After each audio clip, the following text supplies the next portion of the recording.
E aí, galerinha? Hoje a gente vai ter o nosso querido resumo de geografia. O conteúdo, ele tá fácil, só que exige esforço. Por quê? A Elaine foi uma das únicas professoras que não passou lista, mas vamos pro conteúdo. Essa grossura de páginas, que tipo, a gente tem um pouquinho mais pra frente. Mas enfim.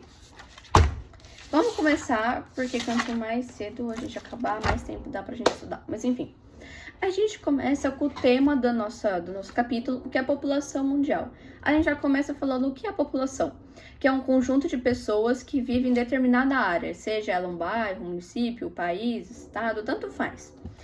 Aí, na próxima página, a gente já começa falando sobre os fatores que influenciam na distribuição populacional do planeta, que são 3: fatores históricos, naturais e econômicos. O histórico é como é o desenvolvimento da sociedade de lá, como aquele país foi habitado, ou como aquele estado, ou como aquele continente foi habitado. Isso influencia bastante. Agora, os naturais ocorre também por causa, naquela cidade, naquele país, tem mar. Quando uma cidade, um país litorâneo, acaba influenciando mais, acaba sendo um fator de atração para a população. Tanto é com um clima bom, com uma terra boa, isso tudo influencia e são fatores de atração. O que agora são fatores de repulsa em questão de fatores naturais? São países que apresentam escassez de água, relevos montanhosos, florestas densas ou climas extremos, como muito quentes ou muito frios, são marcados por menor concentração de população, ou seja, fatores de repulsa. E agora, fatores econômicos é o desenvolvimento de determinadas atividades econômicas do local. Aí, densidade demográfica é só a comparação da população com o quilômetro quadrado do local. Aí agora a gente vai para o crescimento populacional mundial.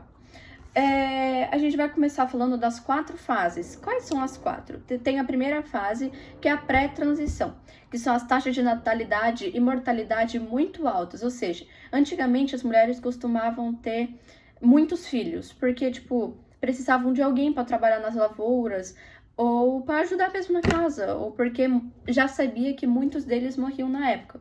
A mortalidade era grande porque não existia muitos medicamentos, nem existia muito saneamento básico, e muitos deles moravam no campo, o que dificultava um melhor acesso à qualidade de vida. E, portanto, com a taxa de natalidade e a taxa de mortalidade muito alta, ocorreu que não houve muito crescimento vegetativo. O que é crescimento vegetativo? O crescimento vegetativo como se fala? É a taxa de natalidade menos a taxa de mortalidade. É meio que, o que sobra. Agora, aqui a gente vai falando da segunda fase.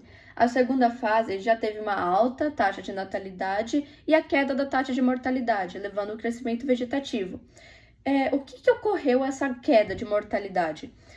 Porque começaram a surgiram medicamentos como vacinas, remédios, antibióticos, as condições sanitárias também melhoraram, tudo isso influencia para diminuir a mortalidade. E agora a fase 3, a desaceleração demográfica, que foi a queda da taxa de natalidade, reduzindo o crescimento vegetativo. Já estava menor a taxa de mortalidade, porém as pessoas começaram a migrar à cidade. Por quê?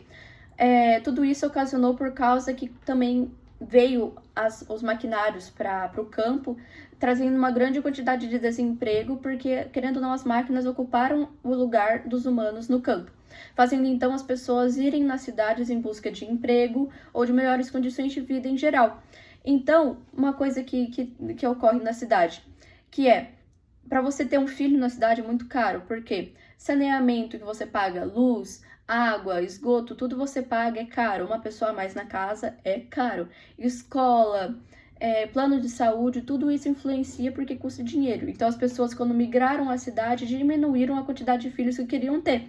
Então, antes que era 6, 8 filhos, passou para 4, 3, 2, 1 e 4 no máximo. E isso que ocorreu a diminuição do crescimento vegetativo. Agora, a fase 4. a inversão ou estabilização demográfica. A estabilização das taxas de natalidade e morte tem como consequência o crescimento vegetativo muito baixo ou até inexistente. O crescimento vegetativo e a taxa de natalidade meio que se igualaram. Por quê? A taxa de natalidade caiu muito pelas condições para viver dentro de uma cidade aumentarem, ficar muito caro, a taxa de natalidade abaixou. Tanto é que as famílias, atualmente, você não vê muitas pessoas com mais de 2 irmãos. Normalmente, 2 filhos ou até filho único.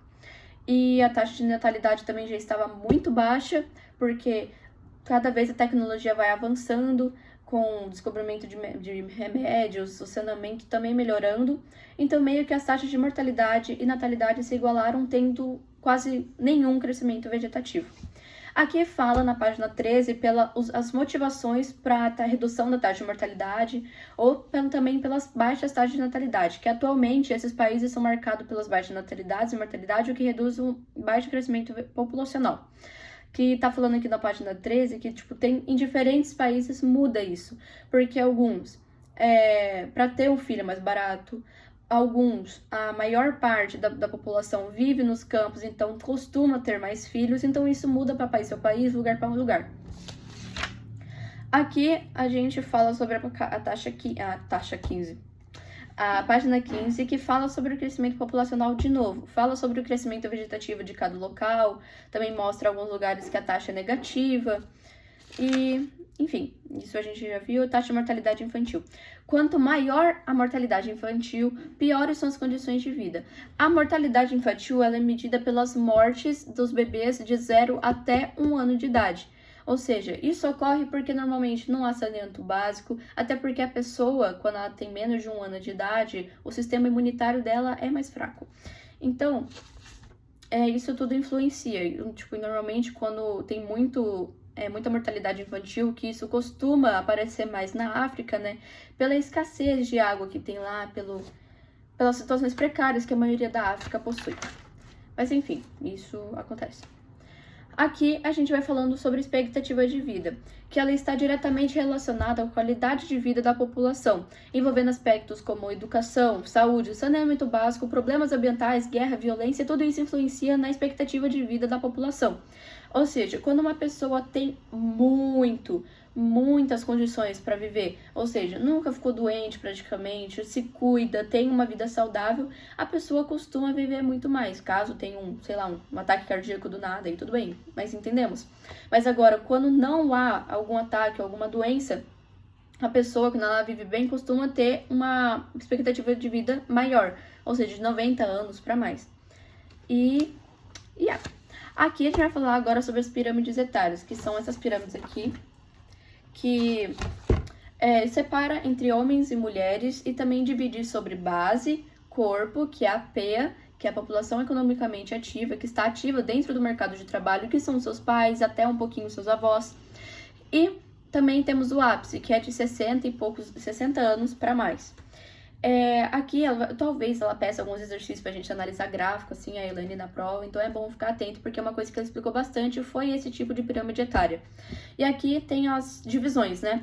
Que ela é dividida em base, que é formada dos jovens de 0 até 19 anos, o corpo, que é a P, a população economicamente ativa, você tem que saber isso, eu tenho quase certeza, que é formada pelas pessoas de 20 a 59 anos de idade, e o topo ou ápice, falam como preferir, que é de 60 anos para mais. Por que para mais? Porque a gente não sabe até quando uma pessoa pode viver. Então, é isso. Aqui a gente está falando sobre as diferentes pirâmides etárias dos países. E aqui a gente vai começar a falar sobre os índices, que são o IDH, o índice de Gini, e eu acho que são só esses dois. O IDH é o índice de desenvolvimento humano, que ele tem como principais características para poder medir o índice, são a saúde, educação e renda. O que é saúde? O sistema de saúde do país, isso envolve muito os hospitais, também o governo. A educação são as escolas em geral e a renda é a renda populacional. Não, a renda financeira, o financeiro. Se um país tem uma situação muito precária, não tem muito trabalho, não tem muita infraestrutura, isso faz diminuir a renda da população, e isso não é bom. E quanto mais perto do 1, porque o IDH, ele é medido entre 0 a 1. Quanto mais próximo do 1, maior é o índice de desenvolvimento. Quanto maior o índice de desenvolvimento, melhor é a condição de vida do país.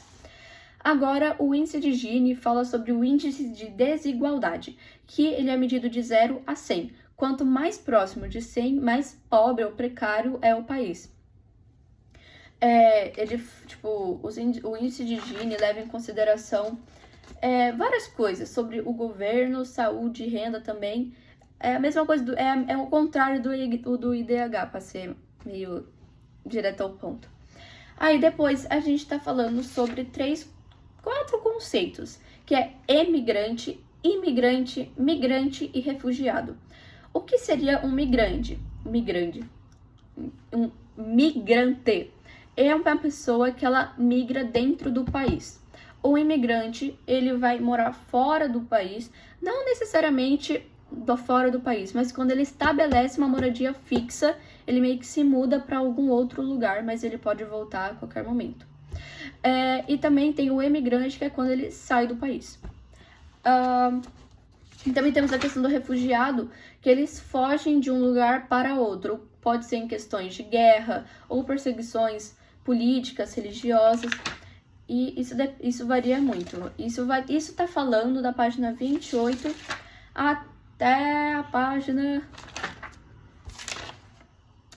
34. Tá falando sobre bastante coisa, só que coisas mais detalhadas.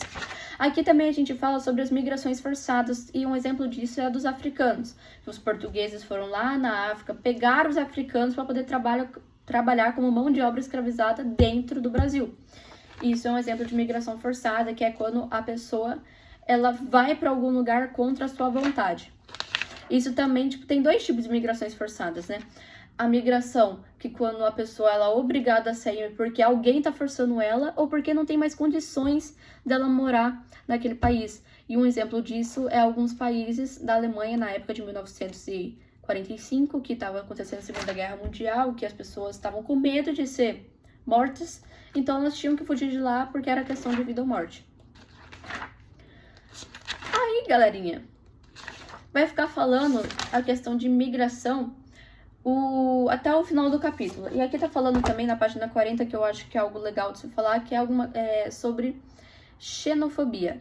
Que tá falando aqui: um dos principais problemas que vem se intensificando nos últimos anos como consequência do aumento dos imigrantes e refugiados em todo o planeta é a xenofobia, que pode ser definida como toda e qualquer ação que demonstre aversão ou hostilidade ao estrangeiro.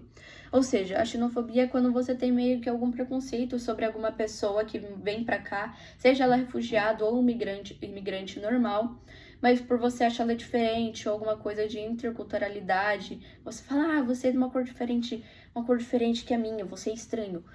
Isso é ser uma pessoa xenofóbica. Mas eu acho que acabou. Umas páginas que ela tinha pedido também pra ler, que era importante, é a página 43, que é meio que ela foi fazendo com a gente dentro de sala de aula, com bastante coisa escrita. Se vocês quiserem dar uma lida nisso aqui, é importante também. Importante não, é bom ler. Mas é isso.